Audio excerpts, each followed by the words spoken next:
Thank you so much for joining us today for the Pastor's Potluck Podcast. Here on the Pastor's Potluck, it's similar to a normal potluck where you might get something that you want and there may be something that you just want to pass up altogether. And that's okay. There's something here for everybody. Our goal here is to encourage you and maybe in the process entertain you. If you're ready, let's dig in. Welcome to another episode of the Pastor's Potluck Podcast. Have you been watching anything Olympics? Yes. Yeah, which I'm almost afraid to say because somebody in ministry that I know, there's been a bunch of controversy, right? Yeah. Somebody messaged me, somebody in their church got mad at him for watching the Olympics. Like, they said, you shouldn't be supporting this. And I was like, holy cow. So I'm definitely watching. And if you have an issue with that, make sure you don't send me a message. I told somebody the other day, I said, look, we're invited to eat at the same table they are. I'm just... we need to get off, this whole witch hunt that we go on, anytime something comes across and it makes national news and whatever, and it's global phenomenon or whatever, Christians are so fast to try to get, it's a witch hunt. They, light the pitchforks or light the torches, get the pitchforks. I don't think they fully thought it through also. They do not, the TV stations are the ones that benefit from you watching the Olympics. Yeah. The people that did the opening ceremonies are from the Olympic Committee in France, I imagine, who are not beneficiaries of you watching or not watching, as well as the athletes who have spent their whole life preparing for those moments are not involved with what opening ceremonies are or are not. So I just wish that we would make better choices on our boycotts. Do you see it doesn't NBC in the United States is the company that's going to probably be making all the ad revenue. Yeah, so they make the ad revenue. NBC bids to host the Olympics, and so they pay the Olympic Committee to be able to broadcast it, and then NBC makes money from ads. And I would be shocked. I'm not an expert in this, but I would be shocked if anyone at NBC got to talk to the art director of the Olympic ceremonies as to what they were going to be doing. Yeah. So it's really kind of you can be upset with the Olympic Committee or whoever handles opening ceremonies. Sure, you can be upset, but there's not really a good way to, quote unquote, punish whoever was not watching the Olympics. Does nothing to the people that were actually responsible. If that has you all upset. Yeah. I kind of wish that we would have held off and maybe got some more information before Christians started a whole, day and a half worth of, I didn't know. It's still going on. It's not. I didn't even know what was going on because the ceremony happened. Was that during camp meeting? Sure. I'm pretty sure the opening ceremony happened at camp meeting. So I'm coming home from. I've been out at camp. I'm not on social media hardly at all right now. And I hadn't seen anything on my feed. I hadn't watched it. I got off of Twitter and all of that. So and I'm sitting there. It was probably Sunday. So it would happen on Friday or Saturday, I think. Yeah. And Megan goes, "What do you think about this?" And she was talking about the thing. I said, "Huh? Excuse me. What are you talking about?" She goes, "Yeah, what about this?" I was like, I'm not tracking. I have no context for what you were talking about whatsoever. So I'm like, I downloaded Facebook because I'm not keeping social media on my phone, and download Facebook. So I was like, maybe I can figure it out. So I start scrolling. Nothing's on my feed even on Sunday. Yeah. So I'm like, I have no idea. And it wasn't even an hour later, a friend of mine in ministry messaged me the picture of the two images on top of each other that everyone's using. He goes, "What do you think of this?" And I go, "Are you talking to Megan?" what are you talking? I don't know. Like, how did both of you all just ask me this within an hour? Yeah. I don't know what you all are talking about. And so I start looking it up and looking. I was like, I can't even figure out what was going on. Yeah. And then next thing I know, it's everywhere. And I'm like, hold on a second. Before, I don't know who the first person to say something was, but could we just give it a little time and go like, hey, is there any other explanations? Yeah. And also, if they were intending to mock Christians, that sounds a whole lot like the stuff Jesus said that they would do. Yeah. So, and he actually said that when we are persecuted or mocked, or people, this is my memory verse in my Bible thing right now, when we are mocked or persecuted, lied about, or said all sorts of evil things about us for his name, that's when we're actually blessed. Yeah. So I just don't get it. Someone listening to this is going to be so upset, and I don't get why the Christians feel like they have to be the defender of the King of Kings and the Lord of Lords. I think he's a big enough boy to take care of himself. Yeah. And in fact, during this time period, just in case you're confused as to what your role is, Jesus' command to the church was to love your enemies. Yeah. Not to blast them on social media every time that you get up in your feelings. Like, all those pesky teachings of Jesus about turning the other cheek. And all like, I don't know why we've taken like Old Testament, like war imagery and Revelation, what's going to happen at the end times, and smuggled it into the teachings of Jesus about what we're supposed to do with people that we don't see eye to eye with. Yeah. But sorry, if you're a keyboard warrior wanting to fight the world every time that you think that they've done something to minimize Christianity or whatever, I don't think you actually understand the marching orders of Jesus. You might want to go back and read the Sermon on the Mount again, so the way you can get a kingdom ethic for your life that's closer to what Jesus had in mind than whatever it is that you are out there doing. Yeah. And again, I say all that to say, I don't know what the heck happened at the opening ceremonies. I don't know those people's intentions or not. I'm just saying it doesn't really matter if you understand what you're supposed to be doing anyways. Quit whining, get to work. God just said, hey, you're invited to eat at the same table as they are. And I'm like, all right, cool. That works for me. Like, I mean, we talk about it so much till we're blue in the face is these words and teachings of Jesus. And just like you said, we've got to love our neighbor just as much as we love ourselves. We've got to love God as much, or if not more than anything else in this world. And so whenever you love God as much as you are called to do and asked to do, then you begin to mimic God. God's not sitting there going, oh, I can't believe they did this. Yeah, and can we also, I know I can't speak on behalf of all of Christians, so nobody's ever going to change their behavior because of the 50 people that listen to this, but if you're going to take a stance based on like art and culture and, you know, things that educated people are really into, let's make sure that we're right, so the way we don't confirm every stereotype about Christians being idiots. Yeah.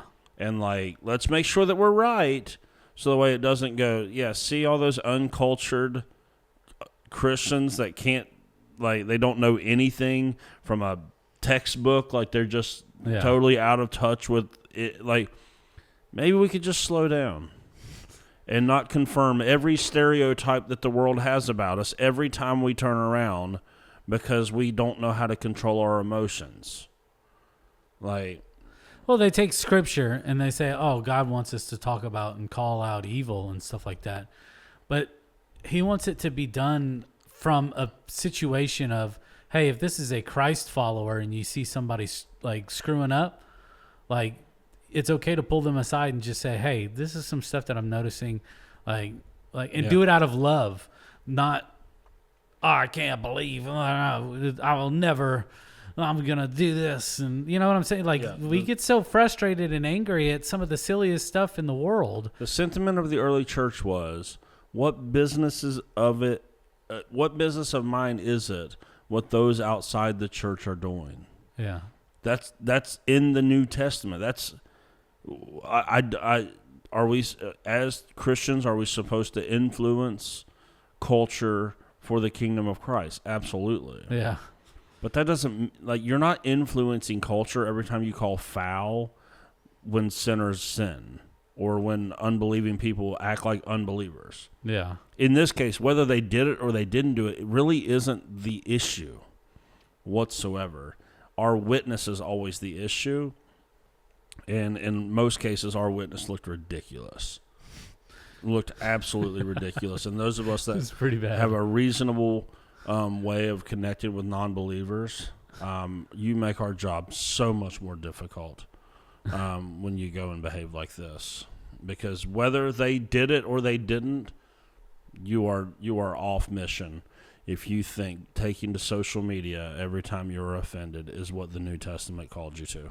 You are way off mission, and you're making it hard on us that actually are reaching non-believers. Yeah. What sport are you watching, Olympics-wise? I've just been. Here's what I don't like, and this is just a totally arrogant American view, that it's not in America. Yeah. So I'm having to watch replays of everything because I'm not going to get up at like 3 a.m. to watch. Yeah. No. I've just been watching the Peacock. Just whatever's on. Yeah. Just they have it's live on NBC, but it's not actually live. It's all just whatever. Like I watched a little bit of volleyball. I watched a little bit of water polo. That one water polo looks like a game that we would have made up as kids and played when there wasn't very many people at the For sure. swimming pool. That's what it looks like to me. I watched 2 or 3 matches of rugby, 7-on-7 rugby. Yeah. Awesome. Yeah. I don't know all the rules, but that was a lot of fun. I watched both gold medal games. And we're kind of like fiending for anything football right now. Dude, these people are, and the women. Yeah. Holy cow! You wouldn't want no part of those ladies. They'd tear your head off. Yeah. But like I was watching the one gold medal. I think it was either gold medal or the bronze medal game. This dude is coming up, and the guy got red carded, just like in soccer, and got thrown out of the game because he hit him up like his head and neck area just with this big ham hock of an arm. Yeah. Just knocked him silly. I was like, they have no pads or anything. No, dude, rugby's legit. They are getting after it. I liked that. It's like football in the Coliseum. Yeah. Megan's a big gymnastics fan, and I am too. Yeah. We did watch the men's team finals and some of the team qualifying, but the team finals for the men were that dude on the pommel horse. Yeah, I love that. Like, he's just a specialist. But them medaling, I think, as the youngest team there was pretty cool. Yeah. They got the bronze, right? Yeah. So it was like the first time they got the medal in 16 years or something. Yeah, that was pretty cool to watch. And honestly, we watch a lot of the ladies' gymnastics because that's what Megan and Olivia are into. So you don't get to watch a lot of dudes very often. It's Them just guys so are unreal. Holy cow. It is so impressive. The guys and the gals, they do that. I don't know what it's called. It's just the horse where you run and then you jump off vault. The vault, and then they just flip 5 times in the air and then they land perfectly. Boom, stick it. You're like, dude, I'd have broke my neck if I had to try that. No, the guys obviously that's like a lifetime of achievement and working towards it. But it's super impressive. There was a couple of the Chinese guys that we got to watch the high bar and their parallel bars. Yeah. And I'm not even rooting for China. And I'm going, holy crap. How that – and those guys from China aren't like the big hosses that we have from America. Oh, I know. They just look like normal dudes. Yeah. And they were – that stuff was awesome. And then Megan was like she loves United States women's gymnastics. So she was all in watching the – I did not watch the finals. We were at lunch bunch, and I don't know. I just didn't. But I'm watching whatever's on. But it's always replays, and if you get online at all, you already know who already won. Isn't breakdancing I did hear that was going to be an Olympic sport. I know they did the skateboarding as well. I love watching the swimming, too. Our kids swim, so I like watching the swimming.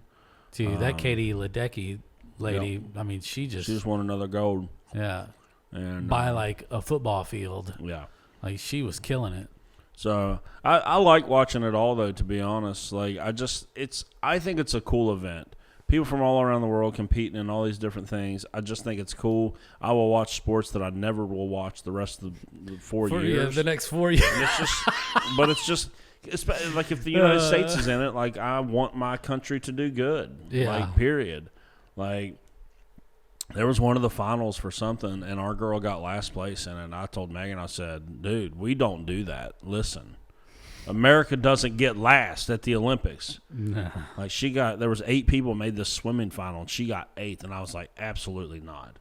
Like, but if you think about it, she's not dead last. She's the 8th best in the that's world. what our kids are still. This is the first time that they've been old enough to know what's going on. Yeah, and so one of them asked, they were like, one of our girls, somebody got a bronze medal, and they're like, who cares? 3rd place. I said, no, listen, that's 3rd place.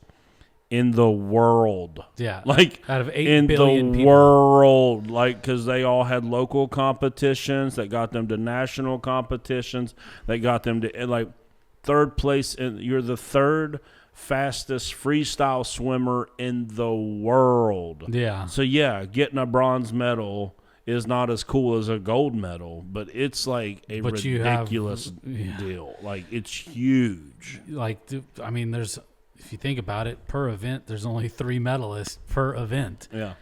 Like, we're a little spoiled in the United States as well. Like, we have a ton of good athletes.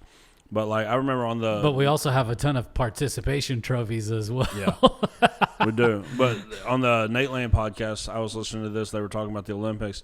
And Dusty Slay on there, his wife is from Canada. Yeah. She said, like, she was telling, Dusty was saying this, that in Canada, like, especially for the Summer Olympics where they're more of a winter thing, like, if someone gets a silver medal in Canada in the summer, like, they are royalty. Oh, yeah. For the rest of, like, we have gold medalists here in the United States that we've never even heard of before. Yep.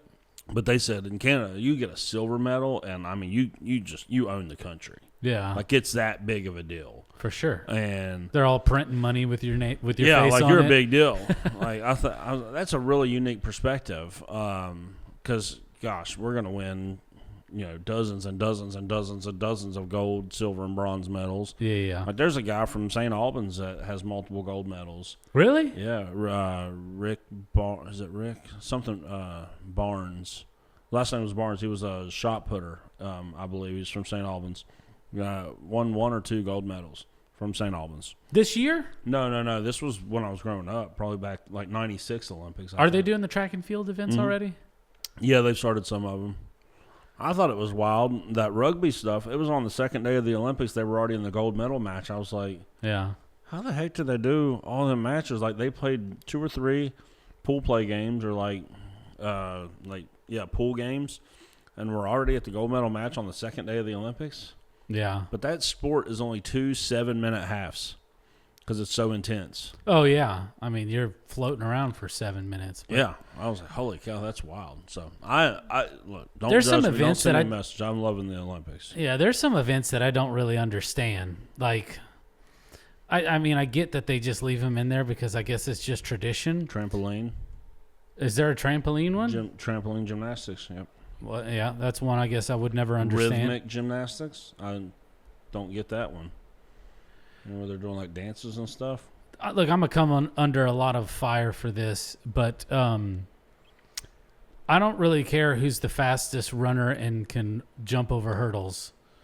Like, that's, like, nobody runs to, hey, let me go set up some stuff so I could jump over it. It's like, no, let's find out who the fastest is, period. Yeah. I don't want to know who the fastest is while you can jump over stuff. Yeah. Like, that's a dumb event for me. Yeah. But I'm really high on let's run as fast as we can, shove this 10-foot long pole in the ground and see how high I can go. Yeah, that's fun.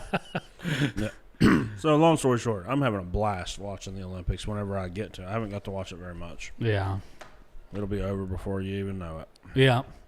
Well, we're actually wrapping up our discussion on Habakkuk. Last week we talked about the topic, and just this is kind of like our common theme, is that prayer doesn't change God, obviously, because he is who he is. He is sovereign. He is perfect in everything that he does. But it does ultimately change us. It changes our trust in him. It changes our dependence on him. And it gives us this realization that we need God in every aspect, in every area of our life. So we're continuing, and we're actually picking up in chapter 3, verses 3 and 4, correct? Yeah. And so we know that God has this promise that he's going to side with Israel, but we know that obviously their consequences still have to come for their disobedience in God. Yeah. But God is still with them. God is still, he hasn't left Israel. He hasn't forsaken them. So So verse 3 says, I see God moving across the deserts of Edom, the Holy One coming from Mount Paran. His brilliant splendor fills the heavens, and the earth is filled with his praise. His coming is as brilliant as the sunrise. Rays of light flash from his hands, where his awesome power is hidden. And what's happening here is, last week we talked about Habakkuk is saying thanks in advance. He's worshiping God for deliverance even before deliverance even comes. Yeah. As he knows, if God said that it's going to happen, then it's going to happen. And in verse 2, he was talking to God about how amazing his works are in this time of need. He says, help us again as you did. And so he's coming, he's praying. We talked about how we have to pray, not so God will change, but so the way we will change. And then here in 3 and 4, we're getting this reminder of the amazing power of God, and we have to. If we are going to be people of prayer, people of trust, we're going to have to be regularly reminded of how amazing God is and what he has done in the past, because we have a tendency to forget, right? It's very easy to go, well, gosh, God hasn't done anything for me lately. And it goes, well, wait a second. Let's just walk through the average normal day of your life before we say God hasn't done much for you lately. Like, yeah. Did he wake you up? Is there breath in your lungs? Is there food in your cabinets? It might not be the food you want, but is there food in your cabinets? Is there a little bit of gas in your car to take you to a job that you have, that you have enough health and well-being mentally, emotionally, and physically to go? Like, well, wait a second before we start. And so, again, because we're so quick to dismiss and, like, we'll go, well, gosh, man, I haven't seen God moving like that, or what? Like, no, listen, he's always. So that's what's happening in 3 and 4. Like, we're being reminded of the amazing power of God. And then what comes next is in verses 5 through 12, which I'm not going to read the whole thing. What's happening is there's this recounting of God's past miracles happening. And I preach this pretty often because I do find it to be a pretty useful thing, that you have to get to the point where you can recount the things that God has done in your life, so that way you can remember that if he did it in the past, he can and will do it in the future, right? So, like, whenever you're down in the dumps and you're thinking, oh, my goodness, I don't know how I'm ever going to get through this tough situation or whatever it goes, the way that you get through that is by going back and remembering every other tough situation that he has seen you through, right? Every one of us has been in a situation where we go, you know what? I think this is going to go really, really bad. Yeah. Like, I am dreading this. This is going to be horrible. And the only way to not be completely overwhelmed with your worry, your fear, and your anxiety is just to go back and go, okay, but let's not forget how he brought me through this and this and this and this. And as you do that, you go, okay. It doesn't make what's in front of you any less difficult. What was coming for Israel, what was coming from Babylon, it's not that it was going to be any easier. Yeah. It's just now we have the faith to stand against whatever it is, to go, it's going to suck. Still got to go and do it. Yeah. Still got to go and deal with the crap that we don't want to deal with. But I remember that God has seen me through this in the past.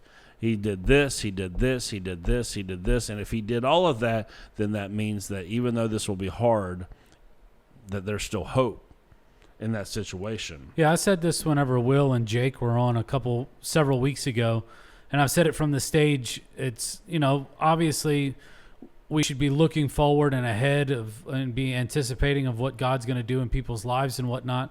But every once in a while, we're all up against a mountain, and it doesn't look like there's any way around it, above it, below it, or anything like that. But if you turn around and look at the road that you were on, it was paved because of the previous mountains that were standing in front of you. God just made them crumble and gotten you further along in life, further along and closer to this relationship that we're supposed to be having with Jesus. And it's strengthened because of those things that he's done for us. Yeah. Because if there wasn't anything to pave a road, obviously you're not going to, more than likely, you're not going to take your car just to go drive in the middle of nowhere. Yeah. Like, there has to be some kind of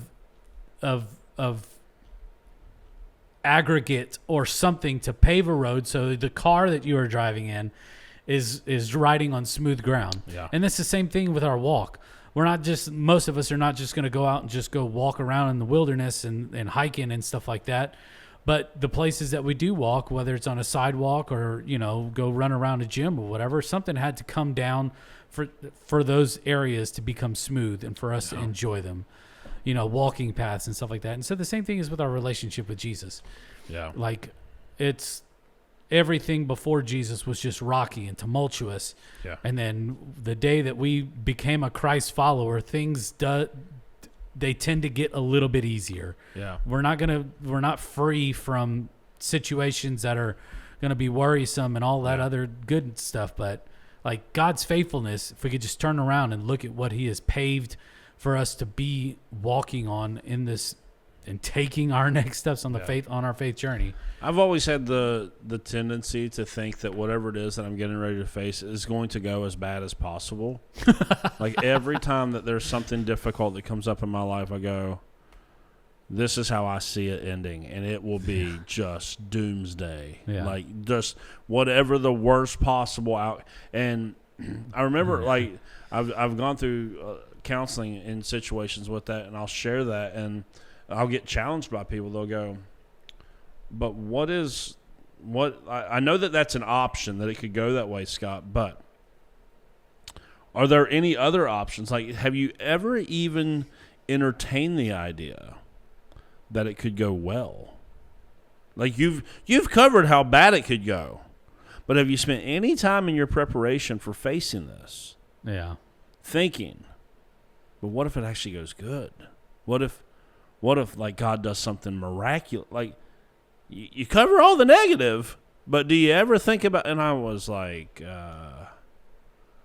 no, I don't actually, because like we spend so much time answering the question, what all could go wrong? But what if we started spending some time on, well, what could actually go right? What if some things got fixed in the process? What if things got better? Yeah. What if you got better? Like this happens to me in all sorts of, like, I'm telling you, going back 10 plus years now, every time that there was a conflict with me and somebody at this church, I would go home and tell Megan, I ain't never going to see them this again. This is going to be bad. This is going to be as bad as you can imagine. And every time on the other side of it, I'll be reminded to go, wow. That's why I tell people, now I'm like, I have conflict resolution skills that I did not know that I had before I started in leadership, because like most of the time, like I'll go into situations and I'll be like, oh, this is going to be terrible. This is good. There's no way. There's no good outcome, period. And I'll come home, I'll tell Megan, hey, how'd your meeting go? Oh, like this. And we fixed this problem and this problem and this problem and this problem, and I heard them on this, and this is going to get better. And I go, I don't know why I don't start operating like that. Or if something's happening, with our baseball team or any of the different organizations I'm a part of, I'll always be like, oh, it's going to be as bad as it can possibly be. Yeah. And then when you go and you just deal with it, you go, And all of those times, I don't know why I haven't yet gotten to that place where I go, look, God has already brought me through so many difficult things. Yeah. Why do I not just trust that, there's a good chance that it's not what's going to go wrong, it's actually what's going to go right. Yeah. I don't get there. And I have this note from the original sermon that we're using as our guide, like the reason why it's so important to look back at how God has helped you is that the best predictor of future deliverance is past deliverance. The best reason that I have hope for the future is because I had hope in the past of things that he's already done. Yeah. Those things are inextricably tied together. And the more that I can look back and remember what he has done, the more I'll be able to see that I'm not looking like a fool to believe that God can do it again, that he can bring us through a tough season in life, or that when I feel overwhelmed with anxiety or depression and I go, oh, man, I just don't see a way out. I go, hey, look, he's made a way out before. When I feel like I'm in the grips of something, go, hey, he's delivered you from this so many times, and he can do it again. Why not just look back and realize that that's actually the case? We have to take our human expectations of what we have dealt with other humans and not place them on God. Because there have been times where we have been let down by people and that we have been, hurt by people. But, we don't sing songs of God's faithfulness just because we hope that that's who he is. We sing songs about God's faithfulness because that's who he is. Like, God is faithful. Yeah. God has proven time and time again how trustworthy and how faithful he can be in those situations that we are going through. We have to disconnect our emotions of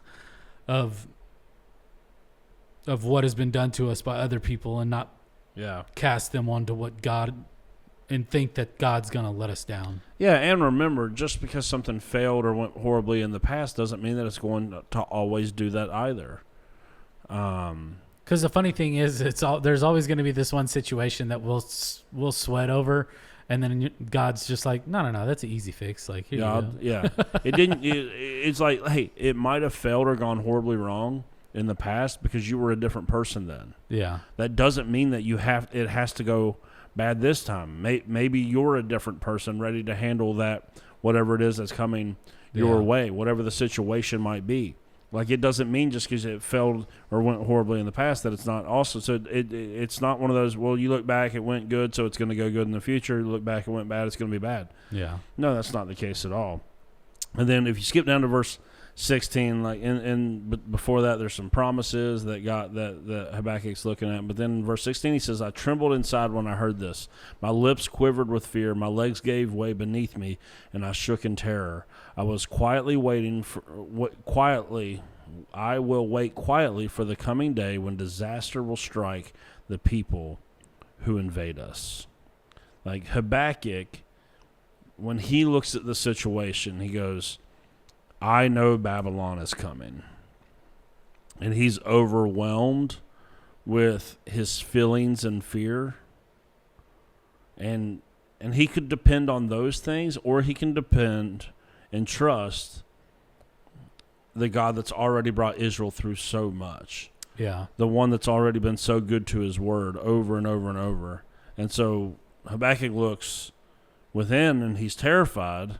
He looks all around him. He sees nothing but calamity. But when he looks to God, he looks up and he goes, I'm reminded that there is something bigger at play. There is someone bigger at play, that even when my lips are quivering and everything in me is afraid and thinking that disaster is imminent, I still have access to someone outside of that is bigger than that situation.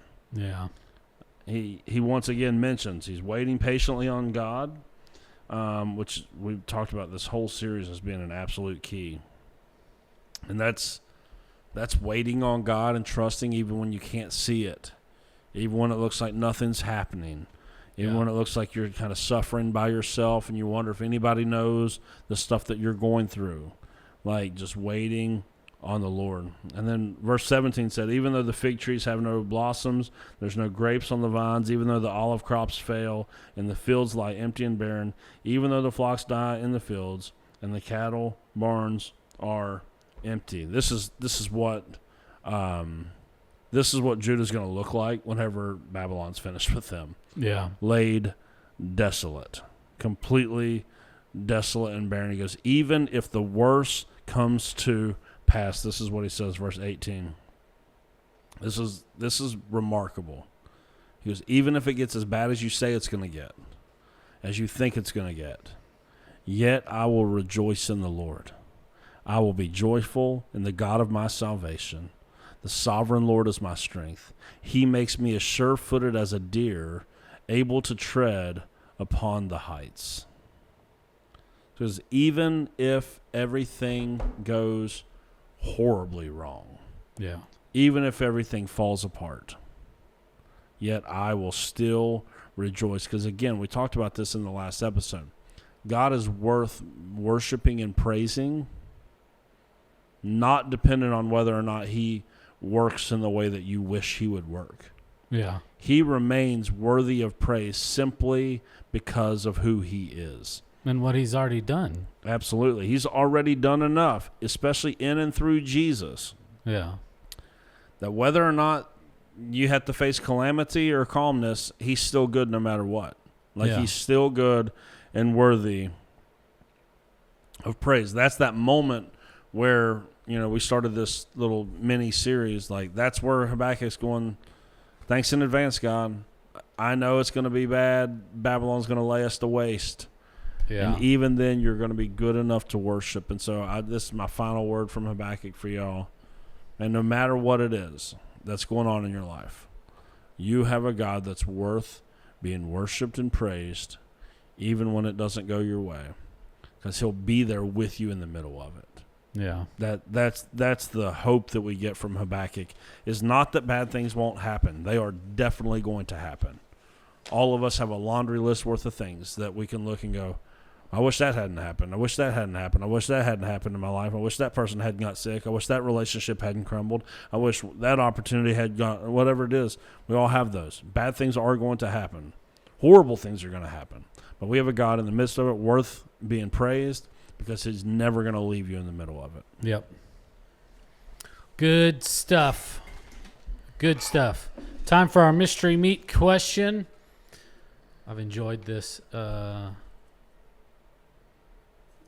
That's not your handwriting, right? What's the question? That looks like Anna's. Who has most influenced you? That's definitely Anna's handwriting. I thought we were going to get to one of my questions, which I'm glad we didn't, because those are all intended for Anna. Who has most influenced me? I guess it depends on which way we're talking about, because everybody has different compartments of life. Yeah. I don't know. Theologically, Tom Wright, N.T. Wright, has influenced me more than any other theologian that's ever lived. I wish more people would decide to be influenced by him. Yeah. In ministry, I had a great mentor in Matt Kennedy and Jason Scott and Mark Sundstrom. Now getting to work with people like Mitchell Birch and Melissa Pratt and people like that. Though we may not have those one-on-one mentoring relationships, I am influenced by the work that they do and have done. I don't know any guy. I was gonna say, like, it's good, like the books that I read, like on leadership from John Maxwell, Craig Rochelle. Yeah. Like those are great informational books, but I think the influencing comes from like really intimate and personal relationships with like people. Say if like you're working with someone in ministry, like for us, like just working alongside of you and Anna and Cheryl and Jess and Aaliyah and Will and Megan, it's you get influenced by them because they all have like really good strong suits of what they do. Yeah. And just being able to pick up little things that they do and try to implement it into maybe how I lead or anything like that, because it's real easy to find out what doesn't work. Yeah. But if you can learn from someone else that has tried these things and you see it being successful, is because they've gone through a lot of the hard work of figuring out what doesn't work and then what does work. And so like just those influences like that, just being able to go through life with everybody on staff here at Southridge, it's always I think it's like an iron sharpening iron type situation, because it's hard for for Craig Rochelle to influence me because I don't have any he doesn't even know I exist. Yeah.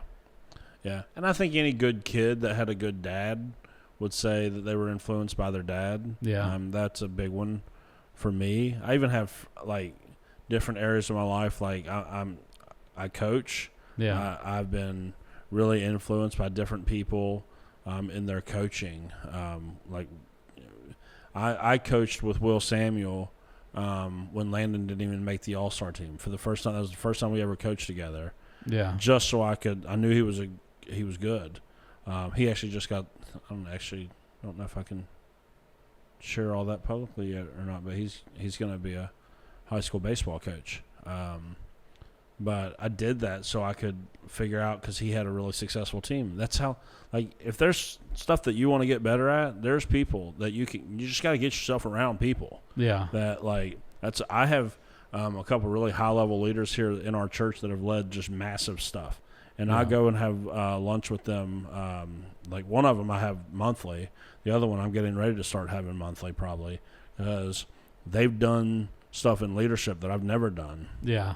At a level that I've never done it, and I can sit down and talk about organizational issues and problems, and I have those people here. Like, there's people out there that you, again, I hope people do this to me. Learn from my mistakes, so the way you don't have to make them. For sure. And I'm trying to do the same. I'm trying to learn from other people's mistakes and successes, so the way I don't have to make the same mistakes, and we can just get on to the successes. But, yeah, those are people that have been really, really influential in my life. Yep. Well, I enjoyed this Habakkuk thing, our conversation on it. It's been really good. And it kind of gives you like some second life for some stuff that you created like a long time ago, kind of like revitalizing it. And I think that's being a good steward of what God has given you. It is. Instead of just like a one and done type situation. Well, I hope it opens up people to a new part of the Bible. That way you can see, man, we just talked about Habakkuk for 9 weeks. This is the ninth. Number week. 9. Mm-hmm.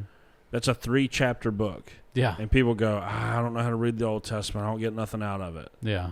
We got 9 weeks out of it. Yeah. And we could have done more. Like we could have done more. Trust me.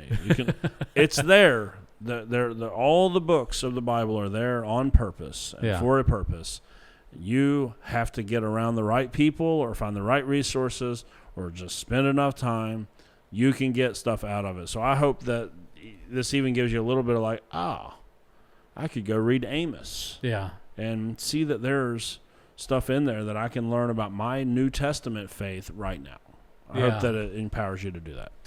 Maybe that's what you could do whenever you come back on, because I know the other staff members are itching to get back on the podcast. But as you can kind of teach us, like whenever you study and you break down the Bible, like how are you, just like what is your process and stuff? I'd love to do another preaching one with maybe a bent towards that, but add Aaliyah and Will into it, or I don't know, maybe.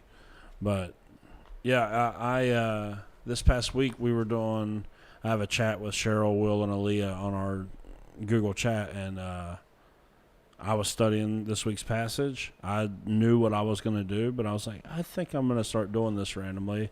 I'm going to send them the passage and have them send me back the main idea and the tension point that they see in the text. Yeah. And it was so cool that when I did that, they all came back with something completely different from each other and completely different than what I'm doing on Sunday. Yeah. And they kept saying that in the chat. They're like, that's really cool how we could all read the same passage. I said, I don't want it to sound all churchy and stuff, but when they say that the Bible is alive and active, that's what they mean. Yeah. Is I can come to a passage today and come back to it in a week and it says something different to me. Yeah. Because it's the Spirit bringing understanding. So, that'd be, we'll do another preaching or studying the Bible type one. Well, I enjoyed it. We'll see y'all next week for another episode of the Pastor's Potluck Podcast. Thank you so much for listening in with us today. We really appreciate it. If you haven't done so already, go ahead and hit that subscribe button. You can also follow us on social media, on Facebook, Instagram, You can also watch the video version of this on YouTube as well. All you have to do is search up the Pastor's Potluck Podcast. From all of us here, we want to say thank you, and we'll see you next week.